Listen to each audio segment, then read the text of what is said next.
Thanks again for tuning into Cam&Company. Right now, I'm very pleased to have with us on the show from Buckeyes for Concealed Carry, Mr. Michael Newbern is with us. Michael, how you doing, sir? I'm doing well, Cam. I'm doing well. I have to say I'm honored to be on your show. Well, listen, it is a real pleasure. I'm sorry that the circumstances are what they are there in Columbus. Looks like a string of crime alerts from police on the campus there at The Ohio State University? That's correct. Starting around the beginning of October, middle of October, we started having, they call them timely warnings. And they're not true crime alerts in that, they don't alert us of something that's taking place at that particular time. They alert us after the fact, sometimes up to 24 hours later.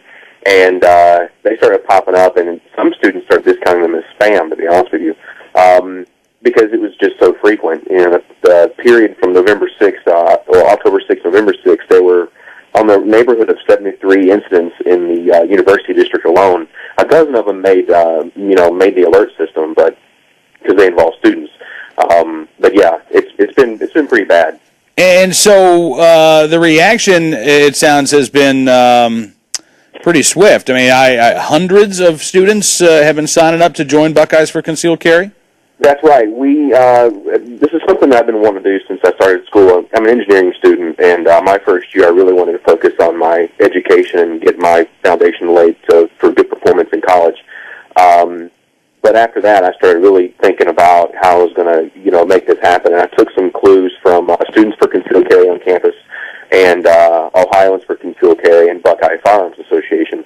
And we planned our first meeting, started planning the first meeting before the alert went out. We had our first meeting after the third alert went out, and then we had 15 students, faculty, and staff show up for the first meeting. And then once the story broke in some of the school newspapers, it just took off. We did some flyering on the Oval, which is the big, grassy area in the middle of campus at Ohio State, and we went from 15 students about 3 weeks ago to 300 students, faculty, and staff that are eager to know when our first meeting next quarter is going to be. Really? Yes, sir. That's fantastic. Now, I'm curious, Michael. Obviously there are thousands of students there who attend the Ohio State University. Folks are still finding out about your group, I imagine. But what is the campus said about the spike in crime? And the number of alerts that the local campus police there have been sending out. Well, of course, the university and the Chief Denton is our OSU Police Department's stance is that crime has not increased. We're just more aware of it, and there's a little bit of truth to that. And I'm unfortunately not able to get data from the previous year, specifically for the university district, which is the area just outside of campus where a lot of students live and play, and the sorority and fraternity houses in that area. But, they cite federal requirements to notify students, and they said that, the crime's not really increased.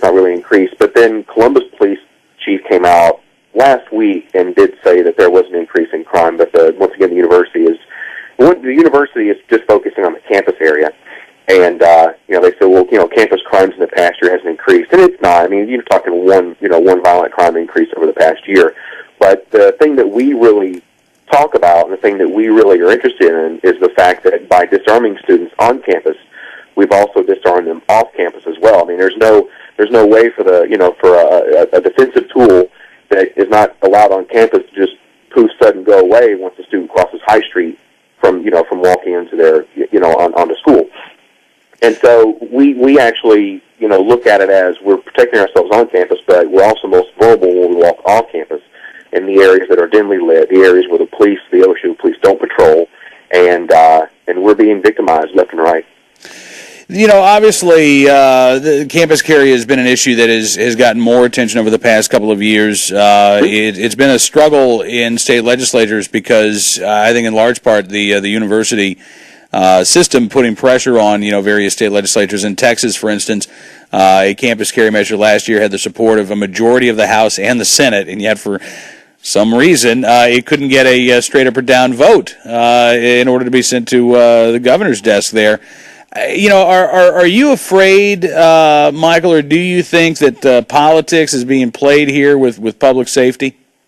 Well, we at this point in our in our fight, we are still looking for the university to support us. We're not convinced the university yet is not going to support us, and so we don't want to really come out and say that there are things like that going on. You're not the only person that thinks that. You're not the only person in Ohio that is involved in. You're not the only person that thinks that, or the only person I've come in contact with who thinks that, who is active in the House and the Senate in lobbying for constitutional rights. But we're starting to get the picture that the university is not interested in allowing students to be able to defend themselves using firearms. Just recently, we had a Senate panel committee meeting where a safety panel meeting where Gordon Gee called one student leader, the USG president, and several administrators, to an emergency meeting to establish a safety plan. So the university comes out with this fantastic $75,000 one-time spend safety plan increase to add more lighting and things like that on campus, which is not where the problem is, as we've already talked about. Right. And they're going to pay Urban Meyer $4 million a year, but $75,000 is really only what's important for student safety. And we reached out to them.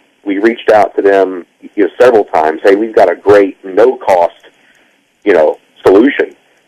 Just allow us, the ones that have gone through the training are 21 and older and pass the background check to be able to defend ourselves on campus as well as off. We're already doing it, in 70 campuses across the country. Yeah. And just let us, and we didn't hear anything back. And then an article came out in the student paper feature on us, and the USG president made it pretty clear in the quote that he gave in the article that they're not interested in allowing students to defend themselves. Not interested at all, huh? At this point, I don't.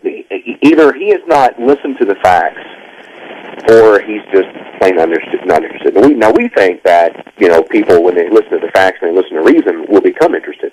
But unfortunately, that's not the case. So we're actually changing our tactics a little bit. One of the things we did in our recent, NBC4 that you picked up TV spot was we brought in a female student member who is small in stature, and we tried to appeal to the emotional side of the argument instead of the fact, logic, and reason and the practicality of allowing us to conceal carry. Right. We took a tip kind of from Nikki Gozer and some of the other people who have come out and said, I was defenseless, I couldn't defend myself, and I was legislated a victim. Or my husband was legislated a victim by the law. So we brought someone out like that to help us appeal to the emotional argument. Interesting. What kind of? I'm curious. What kind of reaction did you get? Well, the overwhelming response from that has been positive. Either people are warming up to us, or they're not really coming out in strong opposition just yet. I'm not real sure. One of the great things is that organizations that we normally would think are opposed to restoration of carry rights has welcomed us with open arms. The OSU chapter of the NAACP has invited me to be a panel speaker on their follow-up safety forum meeting and to speak at one of their meetings on gun control. So that's very, very heartwarming that a group that one may associate with gun control is willing to reach out to us and say, this isn't making sense anymore. We need to do something different. Absolutely. Well, listen, Michael, I appreciate you coming on the program tonight, sir. It's a real pleasure, and hope that we can do it again at some point. Absolutely. I'd love to talk to you anytime. All right. Best of luck to you, Michael. Michael Newbern with Buckeyes for Concealed Carry.